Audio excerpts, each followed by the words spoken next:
नाद करती काय चांगले बोले चांगला बोले तर राम राम मंडळी, मी तुमचा मोर. संध्याकाळी मस्त पैकी आलो होतो बरं इकडे मोरगाचे बोध द्यायला, कारण की आपण घेतला होता एक ट्रॅक्टर मोर खास. तेवढं तिकडे मोरगाचं मशीन बी आलं होतं इकडे काकाच्या शेतात. मला वाटलं होतं यायला 2 ते 3 तास लागेल इकडे मक्का कापाला, पण कायच आहे 1 ते 1.5 घंट्यामध्ये फार मक्का कापून इकडे कुट्टी काढा सुरुवात पण केली. तुम्ही आपल्या ब्लॉगला व्ह्यूज तर देता 20-25 हजार, सपोर्ट पण मस्त पैकी करता. मग नेमके फॉलोअर चालले तरी कुठे आपले. बाकी सगळं सोडा, तुम्हाला इकडे गप्पा मारूच तर इकडे अर्धा ट्रॅक्टर भरलं. पण घरच्यांनी तर पार मला 1 घंट्याच्या आत घरी यायला सांगितलं होतं, पण तुमचा भाऊ मात्र गेल्या 3 तासापासून पार इकडेच बोंबलत फिरू राहिला.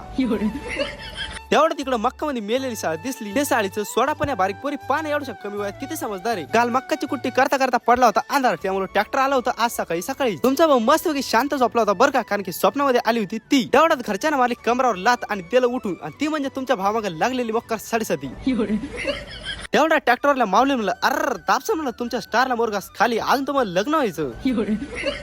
आमच्या वर्गातल्या पोरीच्या पार इकडे दाना लग्न झाले, पण मी माझे मित्र पार इकडे अजून गल्लीना गोट्याच खेळतो.